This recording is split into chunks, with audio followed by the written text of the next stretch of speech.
Hey y'all, welcome to the Southern Appalachian Herbal Podcast. I'm Judson Carroll and I'm an herbalist. I'm also a wild crafter, a gardener, and herb grower. I'm coming to you from high atop the beautiful Blue Ridge Mountains of North Carolina, just a stone's throw from the Tennessee line, overlooking the Pisgah National Forest, absolutely surrounded by the bounty of God's green earth. I spent most of my life wandering these mountains and learning about plants from the old timers and all sorts of characters. On this show, we'll talk about herbs and how to use them, how to find them, how to grow them, how to make preparations. We'll talk about a lot of things. We can also talk about permaculture, homesteading, foraging, and living off the land. Most anything, really. You can email me at southernappalachianherbs@gmail.com if you have a question or a comment. You can also contact me through the Grow Network, where I'm a regular contributor and a moderator for the forums. And my blog is, of course, southernappalachianherbs@blogspot.com. All right, y'all. I'm going to sit my guitar down and let's talk about herbs.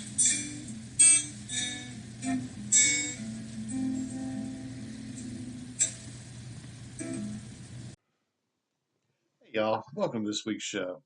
It's another beautiful sunny day in August, and it's kind of nice because it's been a little cooler lately, and it's a real good time to be outside looking for herbs. I sure have been doing that quite a bit. I'm going to pick up where we left off last week, talking about the herbs by their plant families so you can identify them in the wild and know a little bit about their uses. Of course, you're going to want to look up all these in more depth. I can only fit so much into a approximately 30-minute program. But two of the families we're going to talk about today are very soothing. That's the quality they have in common. The first is the elm family. We're using Thomas J. Elpel's Botany a Day, and he describes the elm as a family that consists of a handful of trees and shrubs in the eastern and southern parts of the country, but some of which are planted as ornamentals elsewhere. The leaves are simple and alternate, but often a bit asymmetrical at the base. Now that's really how you tell an elm. Ulmaceae family. The hackberry is a bit less asymmetrical at the base. The water elm and the slippery elm, the American elm, really stand out with that quality. If you think about the shape of the leaf, okay, it's sort of like a long oval with a point at one end. I don't need to get into the technical botanical names for that shape. The American elm, I think, is the most deeply serrated. The slippery elm is much less serrated. It's got a strong, central vein and veins that branch out going to each one of those little teeth. And the base, where it ends, where it meets the stem, where it stops being a leaf, one side sits a little higher than the other side. Very easy to tell once you get used to looking for that basic leaf shape, and then look at the bottom of the leaf and see that at the base, one side's a little off. That means it's asymmetrical. Very few plants are that. This is the elms are also in the same family as witch hazel, and if you look at witch hazel, it has that same characteristic of being uneven at the base, even though it's a much more round leaf. It's much less long and pointed. But it's not hard to figure out. And if you're an herbalist, you've probably seen a dozen or more, probably 1,000 or more remedies actually using slippery elm. And that's kind of unfortunate because it was so popular for a while there that it got over harvested, and now we just don't really see as many as we used to.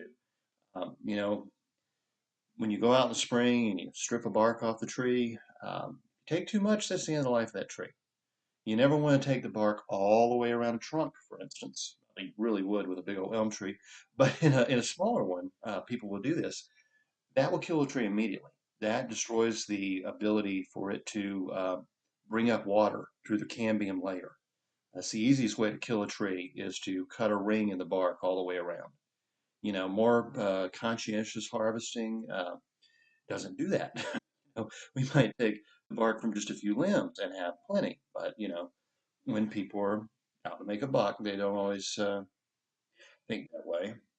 Uh, I think we could say that about Ooh, many companies these days, couldn't we? I saw an interesting interview just this morning with the CEO of a major shoe company.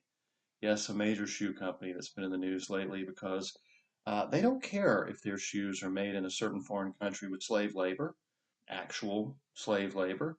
They'll put all kinds of money into demonstrations and protests in the United States about slavery that happened over 200 years ago, but they don't care at all if their shoes are made today by slaves in another country. Anyway, back to the elms. The Kelpis, the hackberry, that one it's a warmer weather tree, but you might see it in planted in northern states. It has a decent fruit. You can eat it. Planero, which is water elm, we use in the South almost interchangeably with slippery elm. It's a bit more astringent. I think he mentions that. Oh, and the other thing that just really killed off the elm trees was Dutch elm disease. So obviously, between overharvesting and Dutch elm disease, we don't see as many elm trees as our ancestors would have. So I'll just skip on to the slippery elm because that really is the one most people are looking for. I encourage you to grow this tree if you can, okay? And then you have plenty. Um, Slippery elm, the leaves are edible, raw, or cooked. The bark may be dried and ground into a flour and is used in times of scarcity. The green fruits are also edible. Well, Yule Gibbons thought it was a wonderful porridge that he made out of slippery elm bark. It may not be as bad a food as one might guess. Maybe not one to only save for scarcity if you have enough. Um, Reading the old early American herbals, our ancestors loved to eat slippery elm. You know, it was something they used basically like we would use oatmeal, and it kind of has the same consistency and texture. And I guess you could flavor it up with a little salt and maple syrup, and probably be pretty darn good. The slippery elm plant is widely popular in herbal medicine. The inner bark is highly mucilaginous and somewhat astringent. Other species may be more astringent and less mucilaginous. That's been my experience. That's what I've found. The elm is used especially as a soothing remedy externally as an emollient for burns or internally as a demulcent for sore throats or other internal inflammations, including diarrhea. And if you read any of the old herbals, yeah, it was like cure all for anything. I mean, any diarrhea, stomach upset, cough, sore throat, sunburn, burn from heat, rashes, insect stings, abrasions, scrapes, eye washes. It was a very, a popular herb to use in eye washes with the old glass eye cups they put over the eye. He says it's the kind of remedy that can be used for just about anything. A friend once gave me some in a tea to reduce a fever on an expedition. I recall that it was very effective. It's another use. Slippery elm is often used in cold remedies and for fevers. The inner bark of slippery elm can also be used as a cordage material. And, that's good to know if you're into primitive skills. Now let's get to the next soothing herb that we're going to talk about today. And this is a much larger family. It's one that I've talked a little bit about before on my videos and in some of my articles. This is the mallow family. Nothing says soothing quite like mallow, okay? And it's not just a soothing, calming herb. It's actually a very powerful herb. It's an herb that you need to be growing and you need to be able to find in the wild. It's a wild food. It is an herb that is so effective that Dr. Patrick Jones, probably my favorite herbal teacher of all time, he's not just a naturopath, just a naturopath. No, he's also a veterinarian. So he sees all kinds of wounds and illnesses and ailments that the average doctor wouldn't see. And he actually gets to treat quite a bit of gangrene, when animals get hurt and, um, maybe the owner is a little negligent or just didn't see it for a while. Then it gets infected. It can become gangrenous pretty quickly. That is deadly. A red line will begin to spread from that wound, and it's going for a vein, and it's heading for the heart, it's heading for the lymph nodes. Gangrene can kill you. Don't neglect even a small cut. Even a very small cut or scratch, if it begins to get infected, can really be quite dangerous. I think in this day and age where we have soap so readily available, we can always wash up. Where we have alcohol and peroxide and iodine, if you still use iodine, which I do. we take it for granted that we can clean up our wounds. We have antibiotic ointments, Neosporin, hand sanitizer available to us all the time. Our ancestors didn't have any of that. If they had some moonshine, they had some alcohol they could disinfect a wound with, but germ theory really hadn't caught on yet. Doctors didn't even wash their hands, and that was a major reason for a lot of deaths in surgery and infant mortality, as doctors were treating patients with dirty hands. And that's not really so long ago. That's really prior to about the 1920s. And a lot of doctors were resistant to all sanitation practices well into the 40s. So when we think about modern medicine as being so advanced, actually, a conscientious midwife or a good herbalist was probably a little bit safer to go to than doctors 100 years ago. Well, let's get into the mallows. And the reason I brought that up with gangrene is Dr. Jones always goes to mallow to treat a gangrenous wound. He uses it externally and internally. He says mallow is just calming, it's soothing, it not only helps the infection, it helps the body in a time of stress. And so it helps with healing in general. All right, so how do you recognize a mallow? Well, there are a lot of them, and you're going to usually know these by the flower. And one of them's going to kind of surprise you a little bit. All right, so Thomas Elpel said, if you've seen a hollyhock or hibiscus flower, you know the mallow family. Very true. Let's also include in that Rose of Sharon, those incredible ornamental hibiscuses with the giant dinner plate size flowers that you see in certain places. Just a beautiful flower. And they always have a soft quality to them. You can look at this plant and know that it's a soft plant. It's soothing. But he says, as far as the specifics for identifying, the mallow have a distinct funnel-shaped flowers. The flower is regular with 3 to 5 partially united sepals and 5 separated petals, often surrounded by several bracts.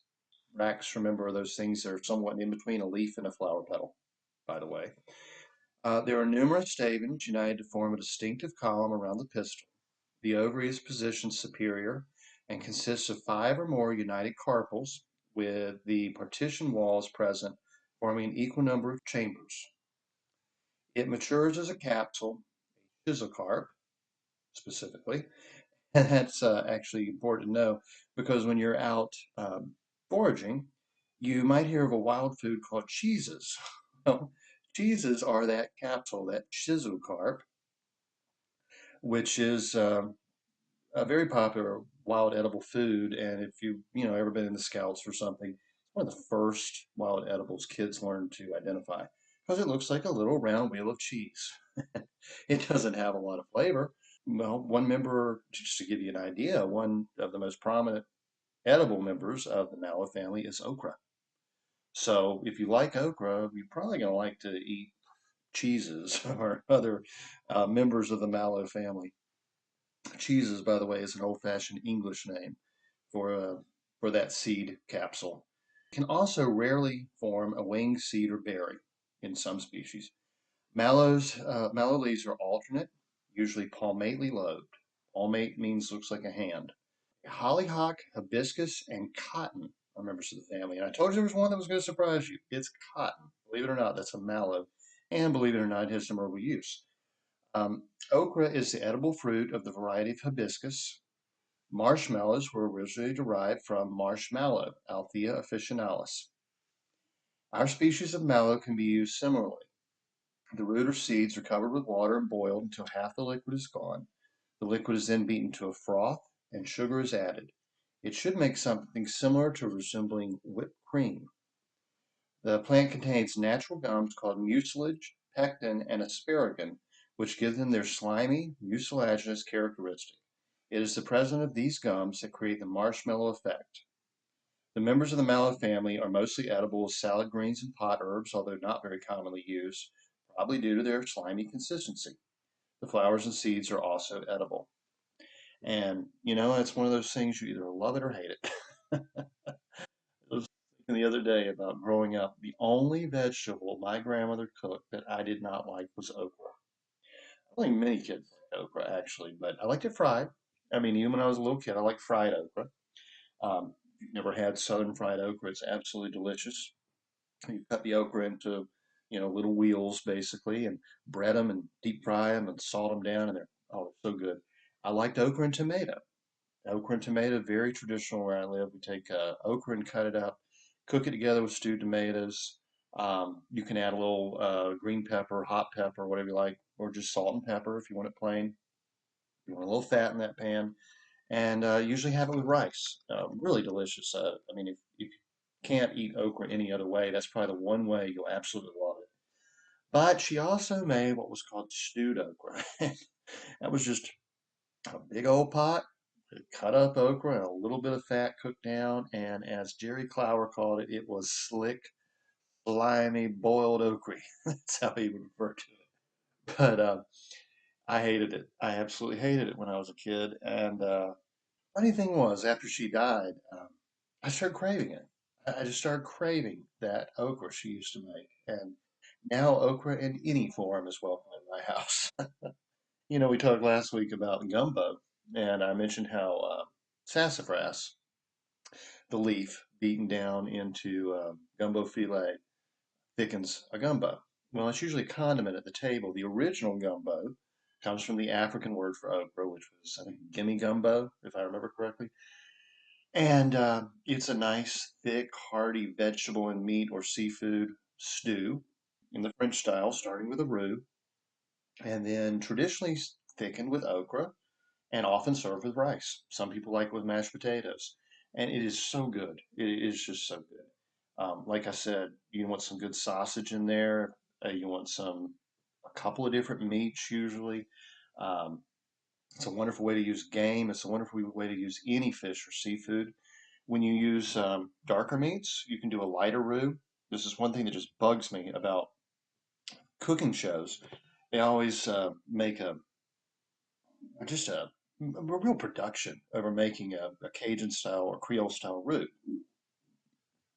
Roux is just equal parts butter and flour or oil, traditionally butter, cooked together until the raw taste of the flour is gone. It can be a blonde roux, which is what most people would start a gravy with if you're making traditional gravy. That's just flour and butter cooked until the flour and butter have come together and the raw taste is out of the flour, and it's a thickener. You would add some broth, chicken broth to that, and you've got a nice kind of light brown, slightly yellow maybe chicken gravy. Onions, onions go. You can make a wonderful gravy with just onions and water. Any kind of liquid added to that. But when they're making these roux on television, first of all, they never talk about a blonde roux.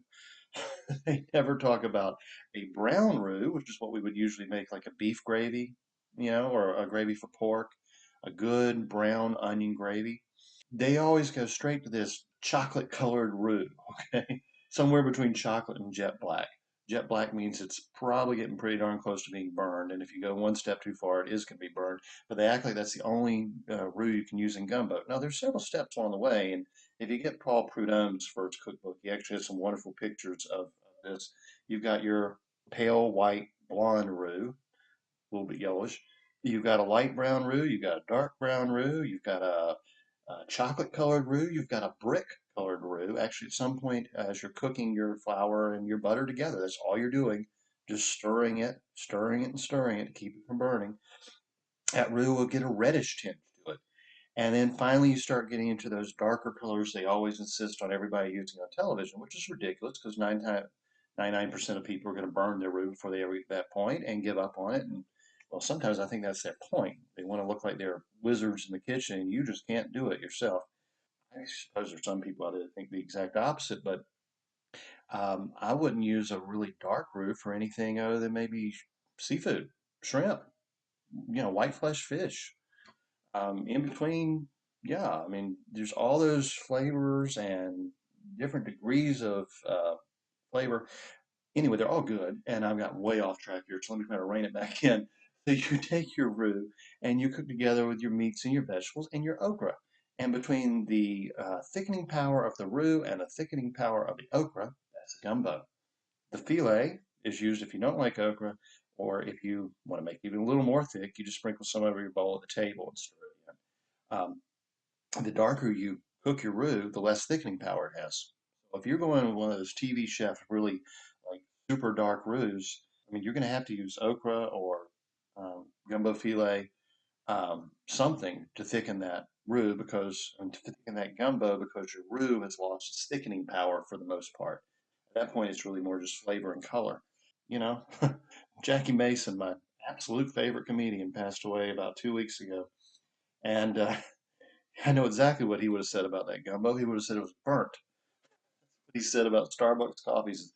I don't know why people like Starbucks coffee. It's Point coffee. Don't drink Point coffee. You go in there, you pay $5, $7 for Point coffee. Look, I can make you some decent coffee at home for 25 cents. That's why I'm not wealthy. I love Jackie Mason. Oh man. Favorite movie of all time, The Jerk with Steve Martin and Jackie Mason. So funny. All right, so medicinally, the mallows tend to be mucilaginous, like aloe vera or cactus. The slimy characteristics make them useful externally and as an emollient for soothing sunburns and other inflamed skin conditions. Internally, as a demulcent and expectorant for soothing sore throats. The mallows may be mildly astringent, which increases their effectiveness for their uses. All right, let's talk about some of the different ones you're going to see growing around, depending on where you live. There's Indian mallow. Let's start with Althea. Althea or hollyhock, and also the title of an old Grateful Dead song. The leaves are edible as a salad green or a pot herb. Medicinally, these plants are listed as demulcent, diuretic, and emollient. The tea is used for lower urinary tract infections. Hot drawing poultice of powdered roots or leaves speeds up white blood cell activities in an infected wound. Hollyhocks make acceptable cordage material in the winter when the dead stalks have lain in the snow long enough for the outer layer to moisten and separate. So Althea or hollyhock is a good wound herb. It's also good for urinary tract infections. And oh, well, how about another tangent? Urinary tract infections need to be taken seriously. They can cause long-term damage if not treated quickly. But there's so many herbs that can be used. I mean, there is a mallow like Althea. There is berberine from barberry or coptis gold thread, golden seal if you're growing it in your garden. There's Pipsissewa, wintergreen, dandelion. Dandelion root has a good mild antibiotic quality in the urinary tract. There's so many. There are probably, I would say, 100 different herbs that could be useful for urinary tract infections and bladder infections. Unfortunately, people go running to the doctor every time to get antibiotics. And, yeah, that takes care of things. Okay, that takes care of the infection. It also kills your gut flora. When you've killed off all the healthy bacteria and fungi, you've lost 50% of your immune system. And especially if you eat sugar, you're feeding such as candida and yeast, and you're likely to get more of those urinary tract infections. You're likely to have regular urinary tract infections and take more and more antibiotics and further weaken your immune system. You likely begin to notice food allergies. You may become lactose or gluten intolerant when you never have been before. You may start to develop new nasal allergies as your own natural immune system is just being totally depleted. And this happened to a friend of mine so regularly that she got used to it. One day, things had gotten so bad that she wasn't even recognizing the symptoms anymore and almost died of a burst appendix. Passed out, rushed to the hospital, had to have the appendix removed because her immune system was shot and frequent infections had caused the appendix to be infected. And she did not recognize the pain of the appendix. She thought it was cramps and almost died. So, let me just say that I'm not giving any medical advice, but I think if we start treating some of these minor infections with herbs instead of antibiotics, we might all be a whole lot healthier. All right, back to mallows. Hibiscus. The various species of hibiscus are generally mucilaginous, emollient, and demulcent. Some are mildly astringent and diuretic. The flowers of some hibiscus commonly used in commercial herb teas. They are rich in citric, malate, and tartaric acid. One species of hibiscus is called canaf, and it is being grown for a fiber crop and making paper. Well, that's interesting. It's a beautiful flower, and that's one you're going to see in a lot of landscaping and so useful. Grab some. Malva, mallow, or cheeseweed. Remember that English name I told you about? This is the one they used to make real marshmallows out of back in Roman times. And well, I guess through the Middle Ages and before they discovered corn syrup. Let's just put it that way. I think we'd all been a lot better off if we had not discovered corn syrup. Mallow is imported from Europe. It's not native to the United States, but you'll see it so widespread and common. You'll see it in old pastures and fields and roadsides. It is edible as a salad green or a pot herb, and it's a good stew thickener. The cheeses are a popular snack found in lawn and garden. Poultice helps to break down and remove damaged tissue while increasing white blood cell activity to the area. Now, remember I told you how Doc Jones uses mallow? That's the reason he's using it externally. It's getting rid of the damaged tissue and it's increasing white blood cell activity, which is part of your body's immune system for um, preventing and healing the infection of that wound. A tea of the plant is astringent, demulcent, emollient, and expectorant, useful for sore throats, bronchitis, etc. Mallows are rich in calcium and iron. Another one you might see is checker mallow. That's fairly common. It can be used interchangeably. Globe mallow. Globe mallow. The plant and root are mucilaginous and soothing. The tea is used for lower urinary tract infections. A paste of the plant was applied by some Native American medicine men to temporarily protect their hands while reaching into boiling water to demonstrate their powers. Well, that would be impressive, wouldn't it? Uh, let's get to the last one here, and it is Gossypium. All right, a plant I've been around all my life and never knew it was a medicinal herb. Seeds of cotton are mucilaginous and oily. You've probably seen cottonseed oil. It's not an oil I recommend cooking with because it causes violent stomach upset, diarrhea in some people. Some people can process it just fine. A tea from the root bark has been used as a stimulant for menstruation and contractions during birth. Cotton is a member of this family with documented poisonous properties, not used without medical supervision. Now, that is the one mallow we need to be very careful with. Not only does it have some poisonous properties, but it can cause a miscarriage. In fact, it used to be considered an abortifacient. It was later proven that was not effective whatsoever, but it does increase the potential for uterine contractions.